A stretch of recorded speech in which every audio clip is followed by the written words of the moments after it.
Welcome to Combat Sports Talk. This is Ryan with KC, trying to make an idea of what's going on with freaking Conor McGregor right now. Yeah, McGregor has gone off the deep end. I knew this snap was ready to happen. I'm saddened and excited simultaneously. It's weird. I don't know how to feel right now. Yeah, but here's the thing. I don't want to say that you're clairvoyant. I don't want to say that you can see the future. But you have been saying that this was going to happen for months, maybe even years. And it finally has. Conor McGregor has jumped off the deep end with an attack on an athlete's bus as they were trying to leave the hotel to where they were staging a lot of the UFC 223 activities. He attacked the bus with 30 guys.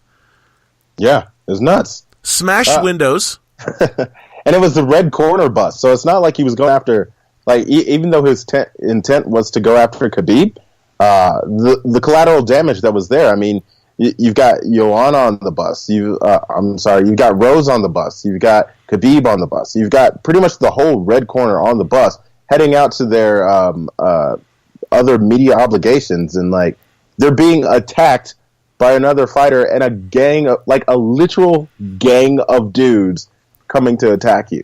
All right, so we're going to try to make sense of all the things that happened. So this all started yesterday, and keep me honest here, Casey. Yep. Khabib Nurmagomedov, who's in the main event, had an altercation with Artem Lobov, who is the GOAT. Artem Lobov, who has a losing record but somehow still is in the UFC. They had an altercation in a hallway, and Conor McGregor became aware of this and decided to, ride on his white stallion to, avenge his friend and regain his honor today by attacking the bus that Khabib was on with 30 guys. Now, here's the thing. There's a little bit of clarity that has to happen there. Sure. So the altercation between Khabib and Artem, it's viewed from many different sides, but what it boils down to is you've got Khabib and his gang of 10 to 15 guys, and then Artem confronting Khabib over some back and forth trash talk about, it's just stuff not worth getting into, but some back and forth, just pure trash talk. Yeah, and I actually found out what that was. Himself. I found out what that was. So after Khabib got injured, what was it, 2016? He pulled out of a fight. Artem Lobov went on some type of interview and called Khabib weak and other types of emasculating names. That's what I was trying to avoid. Yeah. And so Khabib confronted Artem Lobov yesterday in a hallway. Yeah, he did, but it wasn't a huge confrontation. This is men having words amongst themselves. Right. And Khabib has his entourage, but it's not like he brought his entourage for this fight. He's traveling with the people who are keeping him ready for the fight. So it's not like he just here's we're just going to roll on you. So these two have words they exchange, and Khabib's corner actually does a good job of de-escalating a situation, making sure Khabib gets his hands off of Artem. Artem gets to his own corner. But everyone sees it as a 15-on-1 fight, which is not at all what it was meant to be. Khabib was going after someone who verbally attacked him, and so let these two go at it. Right. So nothing happens in that. I mean, there is video. There's someone there who recorded the video. I mean, the only thing that happened is Khabib, kind of grabbed Artem behind the neck, and in his talking, he kind of tight clinch. Yeah, it's kind of a tight clinch. But they translated the Russian because Artem Lobov is actually Russian, but he trains in Dublin with Conor McGregor. Born in Russia, right, but forged in Ireland. Yeah. So they're talking, and basically Khabib is saying, get my name out of your mouth. Don't call me. Don't ever say anything like that about me again. And then he lets him go on his way. Yeah. So then today, after everybody's like, ooh, and the video kind of came out, and everybody's like, ooh, Conor McGregor gets on his white steed and rushes to the aid of his fighter. Now, I understand why he felt the need to do that. I mean, look at Artem Lobov's record, and then tell me that Conor doesn't feel the need to protect that man. This is like, you wait till I tell my dad. Yeah, the big Billy goat. Yeah, I got the big Billy goat coming. I'm just a little Billy goat.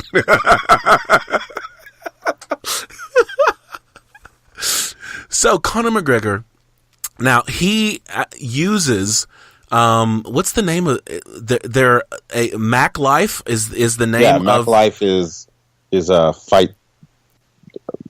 What do you even want to call that? A just publication, a blog. Yeah. They have media credentials to be backstage at the fight. So Conor uses their media credentials. They open the door for Conor and his gang of 30 guys to go into secure areas to find Khabib's bus, which is where they start attacking the bus. Conor picks up a dolly, or as some people may call it, a hand truck. As it should properly be called. And throws it into one of these big plate glass windows on this bus, which shatters, and he and his gang keep looking for things to throw at the bus. I think they cracked the front windshield as well before they were able to get the bus out of there. Police are called, everyone scatters, and what we were just learned today, Conor is now been taken into custody. But the collateral damage of this attack has destroyed, I will say, I think it's fair to say it's destroyed the UFC 223's fight card. Nah, man. So who do we have out? We lose two fights. We lose 3 fights because we lose Michael Chiesa. Yeah. We lose Ray Borg. Yeah. And we lose Artem Lobov because he was in the entourage of the 30 guys that Conor brought. So all 3 of those fights are gone. So Alex Casera doesn't get to fight. I forgot the other guy's name that Ray Borg was going to fight, and Anthony Pettis was going to fight Mike Chiesa. So those 3 fights are off. But then you also have the fact that, there was concern about Rose Namajunas' hand, Thug Rose, no hair. And so if she gets beaten by Joanna Jędrzejczyk, sorry, I misspoke. When she gets beaten by Joanna Jędrzejczyk on Saturday night, are people going to say that this altercation got her off her game, that there is some reason why she did not stand up to the queen of strawweight? I think there's a legitimate case in that. I mean, you got a fighter who is trying to stay focused, hates doing media, and is just trying to get through this, has to deal with literally seeing a gang of people rush her. She's off of her game right now, and she walked off of the bus. She was like, I'm done. She just walked home. Yeah, she walked home. This is not okay. Like, these are not ideal circumstances for her to defend her title. Right. So when you think about it, you now have every one of the main card fights have been affected. Mm-hmm. Because Artem Lobov was the first fight of the night, right? You had Ray Borg was like second. Mike Chiesa. No, that's not right. I think Lobov was on the undercard.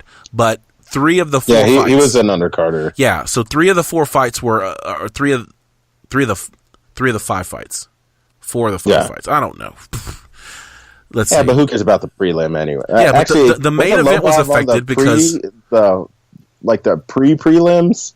I don't remember.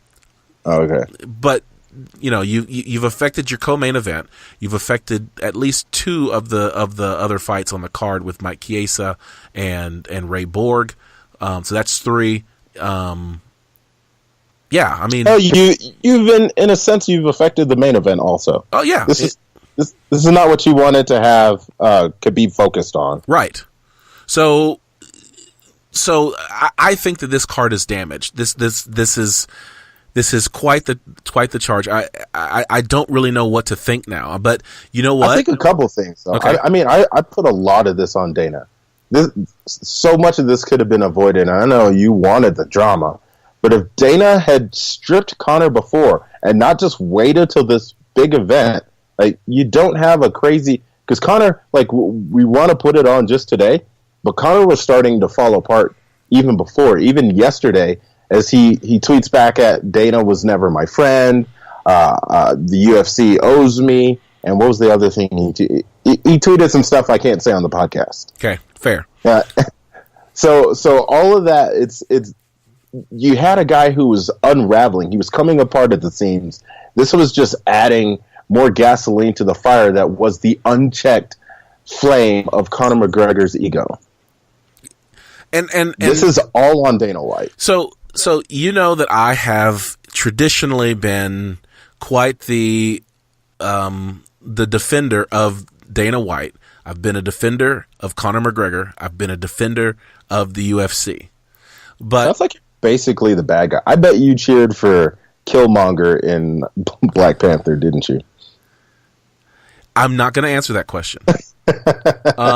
But I can say that I feel the need to do something right now, and I want to be official, and I want this to happen right now.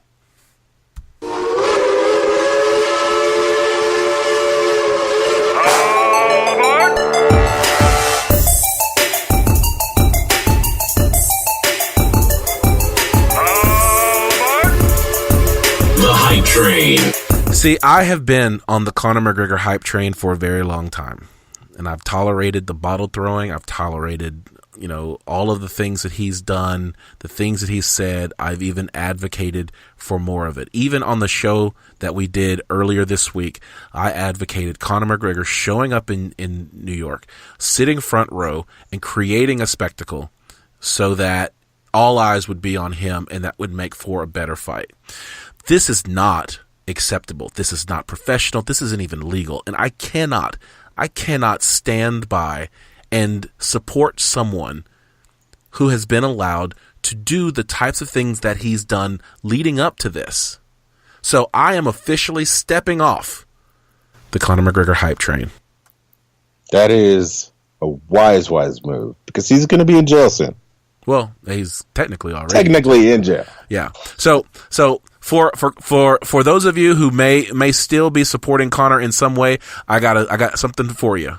Don't believe the hype. Don't believe the hype. Don't believe the hype, folks. Get off that hype train. It is destined to crash. 100%. All right. So where do we go from here? How do we fix this? How do we stop these types of things from happening in the future? Do you have any ideas? Yeah, there's only one solution. We just go no holds barred. Just everything goes in every press conference. That's the only way. Just make it more normal. I was just kind of hoping for prayer, that we would just light a few candles. Thoughts and prayers, bruh. Thoughts and prayers. Thoughts and prayers. No, but specifically, Casey, for our listeners, like I'm only saying that in absolute sarcasm. Absolute. Because my position has always 100% been that this is the inevitable end of all trash talk, all trash promo talk, whatever you want to call it. Like, it leads to this. There's no way we can say, oh, there's an acceptable amount. Like, no. The spirit of martial arts is self-discipline, self-mastery. And the moment we get into this entertainment WWE, then congratulations. This is the spectacle in the circus you get every single time. There's no other outcome that can come from people having unchecked egos that sell tickets. So do you just tell people that they can't talk smack anymore? I mean, yes. Like, if your fight game is that dope, then you don't need to talk smack. Like, sure, it brings in the Real Housewives watching people who only care about the drama. And if that's what you really want, go to WWE. But for people who actually care about the sport and want to see the different styles displayed, who want to see martial arts at its finest, where it's mixed, the real vision of Bruce Lee, this isn't it. All right. I think that another thing to do, and this is something that you and I spoke about earlier today once these headlines started breaking, is the fact that the UFC needs to have and enforce a fighter's code of ethics. Whether or not they have it is one. Whether or not they enforce it is debatable, but it needs to be a uniform enforcement of a fighter's code of ethics that includes limits on what you can and can't do, and not be strongly penalized. And that means when it comes to the fights you get to have, that means how often you get placed in nice positions on the card, how much money you make, how much money you end up paying for the mistakes that you make. And it needs to not be determined by how big a star you have, and it needs to be measured by how big a mistake you make. And Conor McGregor has made the ultimate of mistakes when it comes to what he has done today. But I am on board. I think a code of ethics is needed, but I don't think it extends only to the fighters. I think you have to do better than Dana White. And I know that's saying a lot, but you think of how many times Dana White has personally attacked a fighter who has talked specifically not just about this fighting style of a Tyron Woodley, but about Tyron Woodley's character and how he's not man enough, and how he's like, he doesn't want to get Woodley paid. Like, he specifically doesn't want Woodley to fight. Or I mean, there have been other. Who was the guy last week who spoke up against, like, the way that Cajun Johnson? Yeah, like, the source of all of this. Like, when you talk about the rise of Conor McGregor, it was Conor McGregor riding around in a white Lamborghini with Dana White saying, "I'm gonna own this city."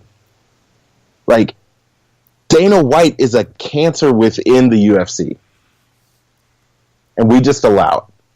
He lets his own personal vendetta and his personal ego rule how the UFC is functioning. And that's just, the code of ethics has to extend to your number one promoter.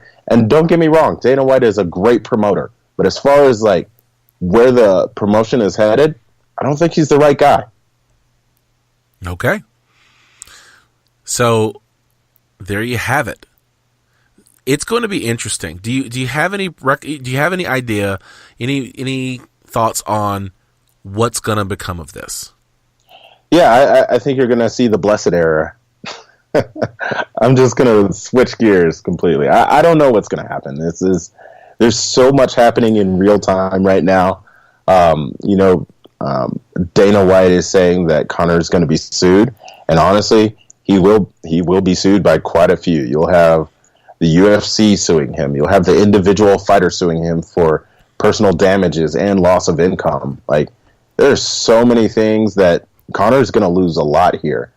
But whether or not he's actually banned, I kind of doubt it. Well, here's the thing, is that whenever they interviewed Dana White, it was Breck Akimoto as part of MMA Junkie, I believe, or maybe it was ESPN. I don't remember which one he works for. But here is the thing, is that they asked Dana White about future dealings with Conor McGregor. And in so much as he said that, no, he's not interested in doing business with Conor McGregor. Conor McGregor is going to be tied up in litigation for quite some time. And all the things that he said, he never stepped away from a future where Conor McGregor might still fight for the UFC. And that was something that, at least from my opinion, like, I have always, even tonight, even just a moment ago, I have always stopped short of criticizing Dana White. Whereas I know that you have no qualms with doing that. But I do find fault with regards to Dana White in his leaving the door open for Conor McGregor. This one right here should be an open and shut case. He has been ready to not work with John Jones. Yeah. And he has said many things about John Jones. Conor McGregor has gone above and beyond. Like, think about what it's doing to their brand that Conor McGregor did. Like you said, like we said earlier, killer. It's on primetime news. Yeah. That all the work that the UFC has done to try to reduce this notion that fighters are out of control, that they're these they're these loose cannons, has been destroyed, and the decade that they have spent trying to repair that image has been destroyed in a few minutes worth of lapse of judgment by Conor McGregor, their biggest star. From the corporate world, this just kind of seems like one of those that Dana's clearly not showing.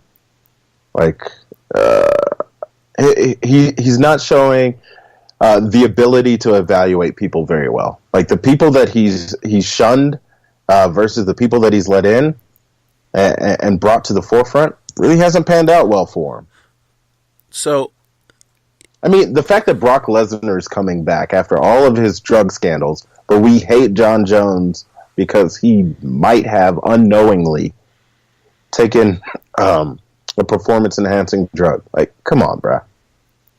So, in so much as the door has been left open for Conor McGregor to return at some point in the future, I think definitely speaks to the character that Dana White has. And you know, like I said, I have always stopped short of criticizing him directly, but this is one that is really troubling for me because of the fact that this act has been destructive, that to your point, Conor McGregor has gone unchecked by him as the leader of the UFC, that the things that Conor has done leading up to this, like the incidents with Nate Diaz, like the things that he said whenever he was promoting the fights with Floyd Mayweather, that never has Conor McGregor seen a line that Dana White hasn't allowed him to cross. And even as the damage that's being done to the brand right now is completely at the hands of Conor McGregor, Dana White still seems to leave the door open for a future where Conor McGregor makes a return. And I think that's problematic. Agreed. All right, my man. I think this has been like one long, big, heavy bag that both of us are just tearing into. Yeah, but since I messaged you before, I want to make it official. I'm officially no longer Team Khabib on this. Like, I really think that Blessed MMA might have a little something for us here. All right, you have recorded it. It is public. You are on. Do you want me to play? Look, do you want the whistle? I don't give you want the whistle. I'm not on the hype train. No. You're not on the hype train? I'm not on the hype train. I really believe that one of the things I loved is you got this picture of Matt. Shoot, give me the names. Max Holloway. Yeah, I don't know why I struggled with Max. I almost said Matt there, but Max Holloway running on a treadmill beside Khabib, and his whole mindset is like, I'm doing this whole Will Smith thing. Like, I am staying on this treadmill longer than my opponent, no matter what. Like, I love that. Like, there's something about that, and he didn't have a huge weight cut. Like, I think that Holloway might have something for this fight. Plus, we saw Khabib getting worked by Michael Johnson. Never bet against the Russian. We will be back on Monday, and you will atone for this bad decision that you just made. All right. Hashtag no hair. Hashtag Queen. All right, folks. Guys. We'll see you later. Our theme music is composed by Scott McCurry at scottdeancountry.com. KC Onyebuchi produced our lead-ins. I want to thank you for joining us for another edition of Combat Sports Talk. For KC Onyebuchi, I'm Ryan Smith, reminding you to keep your hands up, your chin tucked, and throw bombs.